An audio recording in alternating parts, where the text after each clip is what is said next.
Hello and welcome back to part 2 of What If a Billionaire Invested in Iceland. Today we're going to be having a look at the league 5 years in the future from last time and seeing exactly what's happened in Iceland. First of all though, off the bat, looking at the Iceland overview, as you can see the world ranking has gone down once again to 92nd. I think last time they were 82nd when we went a few years in the future. So they have dropped once again. If we look at the history of world rankings in Iceland, they've gone all the way down from 21st, back when we first started the experiment. Had a low of 109th at one point down here in the mid-2021s. And went all the way up to 44th at one point, but then have dropped back down to 92nd. So not really the best move for Iceland internationally, which kind of suggests that perhaps there aren't a huge amount of good regions coming through, or there are good regions coming through, but just not really fulfilling that potential. If we have a little quick look at the national team senior squad, and we have a look at potential ability, I think it's these two guys that we acknowledged last time that were the good guys. However, at 24 years old now, with a potential of 175 and current ability of 131, 134, 170 respectively, I don't think they're going to be able to reach that potential. They've passed the point of growing any more than that. So 130, 134 is probably going to be their limit. And I guess that is probably because they've had subpar careers. If we look at the top guy, a name that I'm not going to try and pronounce, a chap in the comment section on episode 1 did leave a full alphabet basically for me to look at and know the pronunciation of each letter, and I've tried to have a go at doing that, but I think I sound worse than if I didn't bother trying. So thank you very much for letting me know and giving me that alphabet and stuff, but I just can't speak Icelandic basically, so there's no point me trying. If we look at this guy though, this guy was touted to be the best Icelandic player. If we look at his history though, he's not really lived up to that. He had a great potential, but played his whole career in Iceland, which would have limited his ability because of the lack of competition and lack of good players in the Icelandic leagues. That will have limited his growth. And since then, he's moved on to Al Hilal in Saudi Arabia for £53,000. So really, not the most illustrious career for a player that really promised to be something special. So it's a shame that he's not turned out to be the player that we thought he was going to be. The other guy here is now at Olympiacos, 170 potential. How did his career turn out? He actually went to Manchester United for nearly £250,000 there from Stajan. Only played a handful of games for Man United. Went on loan to Inter Milan actually. We played one game there, which got a 6.0, which is very, very odd that. I'm not quite sure why Inter Milan would have wanted him and only played him in the one game. Either way, he went back to Manchester United, made one more appearance, then moved on to Olympiacos, and has barely made any appearances there either, actually. So not really had the illustrious career we thought he was going to have either. So that's a shame from these two players. They could have been big things for Iceland, but unfortunately haven't done that. Right, let's look at the Icelandic Premier Division then, where we've invested all this money. As you can see, Icelandic Premier Division currently sitting 42nd, so they've jumped up because we saw them drop down quite a bit. And actually, when we first started, they were 43rd, so basically they're back to where they started. So at least there's been some progress now, although it's been very, very minimal. I think we're going to have to try and do something about that in between episodes now. But what we'll do is we'll have a look through the past winners over the past 5 seasons and see what has happened. The first season simulated was the 2021 season, and Breidablik won that by a single point from Viking at O. 41 points and 40 points there. Stajan finishing on 39 actually, so again very, very close. Valor and FH finishing down on 38 points respectively as well, both of those teams. However, there's only 3 European places now, and I guess that's because the Icelandic division dropped down so far in European rankings. It really, really wasn't very good. It meant that they lost a qualification place along the way somewhere. So that's where they have lost a qualification place. They may have got it back now that they're back up there somewhere. 2022 season though, Viking at O win it on goal difference from Valor. And this team that I'm not going to try and pronounce, F and J, that doesn't go together in my head, so I'm not quite sure how that comes out. But they finished 3rd, and FH finishing 4th, also on 38 points, but had weaker goal difference, which meant they missed out on European football there. Reigning champions Breidablik finishing down in 5th though, which isn't good for them. The following season, Valor do win the league ahead of Viking at O by the biggest margin we've seen so far of 4 points. Stajan finishing in 3rd, beating FH once again to European places. FH and just missing out on all these European places, which is really unfortunate for them, missing out by a single point this season, so they'll be disappointed with that. Next season, 2024, Valor once again winning the league on goal difference again. I love how many times the league has won on goal difference, it's incredible. Viking at O finishing in 2nd place there, and Stajan 10 points behind those teams. And then if we go to the season we've just had, Viking at O win it once again with the most dominant season we've seen so far with 61 points. Valor finishing in 2nd, Breidablik finishing in 3rd, and FH finishing in 4th, getting a Europa League spot. So I guess that someone must have won the cup in these top 4 teams that meant that they've got that. So FH finally in European football now. Once again, we'll have a look at transfers now. Alexandru Mattel moving from Lokomotiva to Viking over 600,000 is the biggest transfer I think we've seen so far, actually, which is interesting. This guy was the guy that we touted to be a really good Icelandic player, moving to Manchester United there, so he's leaving.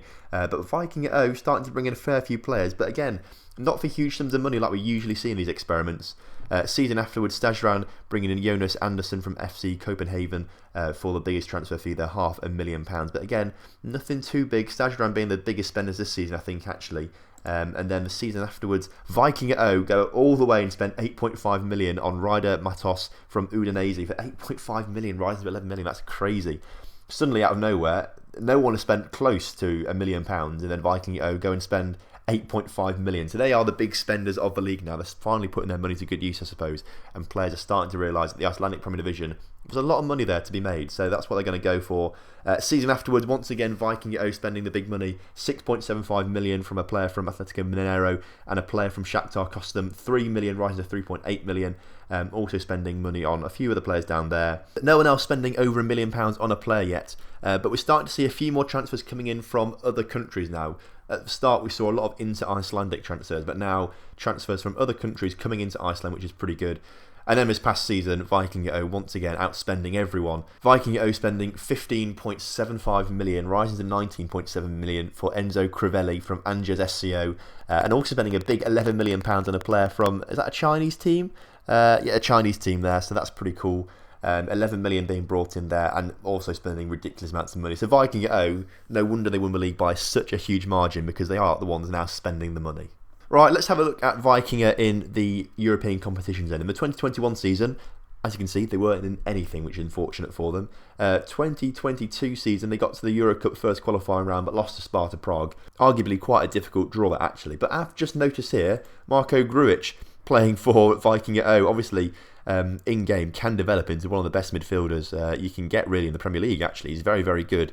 Obviously you can see moved from Red Star to Liverpool and usually develops into quite a decent player, but clearly had his contract terminated and went to Viking on a free transfer. So some big transfers we don't even see because they're not for big money. They come on free transfers, and that's one of them. So that is a fantastic signing for Vikinga. 2023 season then, they won the league, so they were in the Champions League, and they got all the way through to the playoff, where they would have been one game away, or one win away basically, from the Champions League group stages. Unfortunately though, they do lose to Basel, and 2-0 aggregate, and go into the Euro Cup Group J. Only 4 games played there because, of course, the Icelandic season's in 1 calendar year, whereas most of the European seasons over 2 calendar years. So if we go to the next year, we can see the finishing off the group with 2 draws, actually. They had a decent run in that group, actually. 4 draws, 1 win and 1 loss. So they would have come third in their group, I think. That's a very good attempt from them.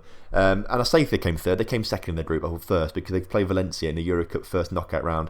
Win the first leg 2-0, but lose the second leg 2-0, and then lose on penalties. That 84th minute goal for Valencia was just enough for them to hold on and then win on penalties. So that's really unlucky for Viking. That was a fantastic season for them. The next season, though, they play in the Euro Cup. Once again, couldn't win the league, but unfortunately lose to Leicester in the third qualifying round, which is fair enough, I suppose. The season we've just had then, the 2025 season, once again in the Euro Cup, get to the 4th qualifying round, the last qualifying round there is, but lose to Spartak Moscow, unfortunately. But next season they will be in the Champions League, because they won the league this season, so expect to see some good things from them. But Spartak Moscow proving too strong for them in the 4th qualifying round. Let's look at Valor then. Once again, 2021 season, they were in the Europa Cup, but lost in the 3rd qualifying round to Zoya on penalties, unfortunately, which is unfortunate way to go, really, but we've seen 2 Icelandic teams lose on penalties now. Season afterwards, get to the 2nd qualifying round, but lose to AEK, which is, it's a tough draw, I suppose, but you would have thought with the rate Icelandic teams are improving, they would be able to beat some sort of Greek teams and things like that.